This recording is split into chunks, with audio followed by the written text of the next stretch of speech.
All right, ladies and gentlemen, boys and girls, welcome back to the Real Music Observer. My name's Dave, observing real music in real time for real people just like you right there, just like me. Hey, is there going to be a legal battle for the name of the band Journey somewhere down the road? That is the question of this video. Now, you may be thinking to yourself, Dave, there are always legal battles for uh, names of bands. Every once in a while, I talk about the Little River Band on this channel, and holy crap, Batman! Talk about a legal battle. Oh boy. And it didn't go the way the founders of the band thought it would go.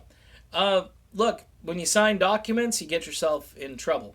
Even when there's clear intent by the original group to kind of go in this direction, the problem with that whole thing is the old timers signed things they weren't, I guess, privy to, or they just carelessly signed documents that more or less wrote themselves out of the band.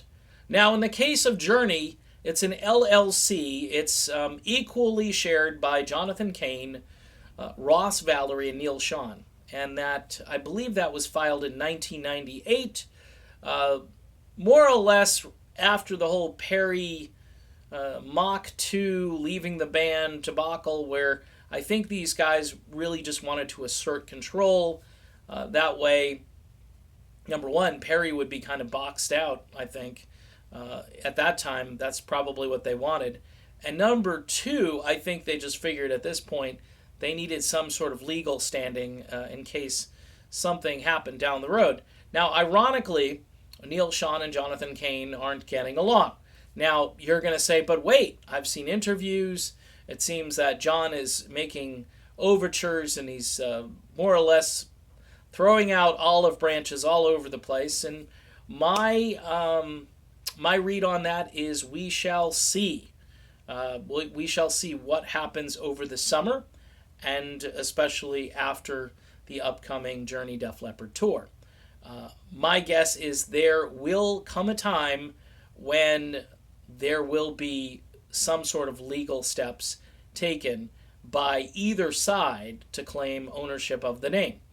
Now, what Cain has going for him is the fact that I believe it's he and Valerie have, the same share. They have a third of a share. So typically 2/3 of a share beats a third every time. And you would say, okay, well, it's done. But when you do legal stuff, you have to look at the intent, the original intent of the band, people who were once in the band, what do they have to say about where the band is headed, and so forth. And you may see some expert testimony given by some former band members, and that might even include Steve Perry. Now, I think it would include Greg Raleigh, because I think Greg Raleigh and Jonathan Cain aren't the best of friends. That would be my guess, but you can read into that yourself. The point being is that this band is looking toward the future, but the name, the trademark, it's kind of like Coca-Cola. If you've got a brand name, you don't want to lose that brand. You got to market that brand. And I know for a fact that what Neil said last summer now makes more sense to me about the brand, about keeping the brand pure, about not tarnishing the brand or dragging the brand through some kind of, oddball religious type stuff, which happens a little bit in John Cain's wife's circles. We'll say that. We'll just be gentle. And I think what Neil was probably doing was trying to protect that. But the only way he could protect it is to take to Twitter or Facebook and more or less just say, hey, I don't agree with this. And then now you had this argument, but now this year things are looking up for the time being. Of course, money and touring will do that. Both of these guys, I think, deserve, a paycheck, and but maybe one person deserves it more than the other. You've got to look at the founding members of this band, and Neil Sean is one of them, and Ross Valerie is one of them. So at that point, if the courts are looking into it, or an arbitrator comes in and he's trying to decide, who's got standing here, who's got legal standing, I'll tell you what, it's a 50-50 thing right now. But then, who is planning to take the band in what direction and with whom, and what kind of music are they performing? Is this just a tribute band at this point, or is this a band that is relevant, that wants to create new music? Wasn't that the intent of the founding members of the band when they first got together? And Greg Raleigh could be called as an expert witness. Steve Perry could be in there.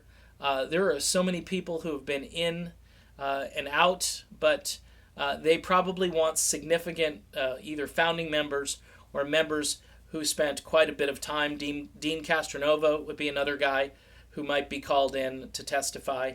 Look, do I know for sure this is going to happen?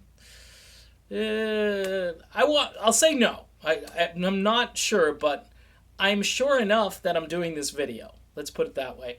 If it gets resolved, if these guys can do it outside of the courts and just resolve it, and one guy say, hey, you take it, this was yours to begin with. I don't want it anymore. I've got other things I want to do. And rather than just begrudge you from going out there and being excited about the future, I'm just going to, step away and do it, modestly and humbly and not get in your way. That could still happen. My guess is, based on the personalities here, it's probably not going to go down that way. People are very stubborn. People are very prideful. And I think in the end, it's going to go to court. Who wins? Well, that depends on expert testimony, and it also depends on standing. That's the big thing. Who's got standing in court, and which folks are going to testify to the band's name, and the credibility of those people is going to be put into question.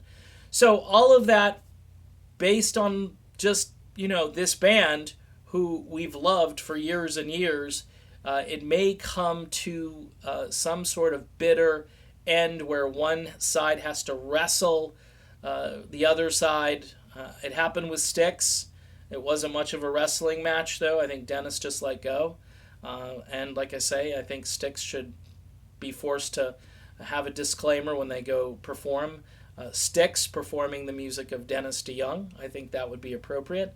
And the same thing might happen if Journey splits into two factions, which is also a real possibility, but only one side is going to get the name, and that name carries the weight of a real brand that can go places around the world and be recognized as Journey and not just some tribute band or, half-baked version of Journey, but the real thing. So that's it. That's my perspective. When will this happen?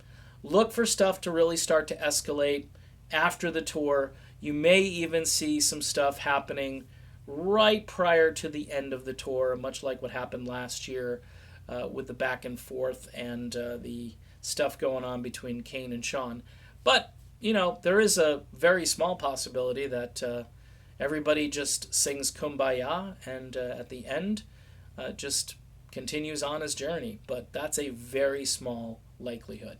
All right. That's it. I'm done. That's my video. I'm Dave, and I'll be back with more real music in real time for real people just like you and just like me. And we'll do it again real soon. Talk to you then.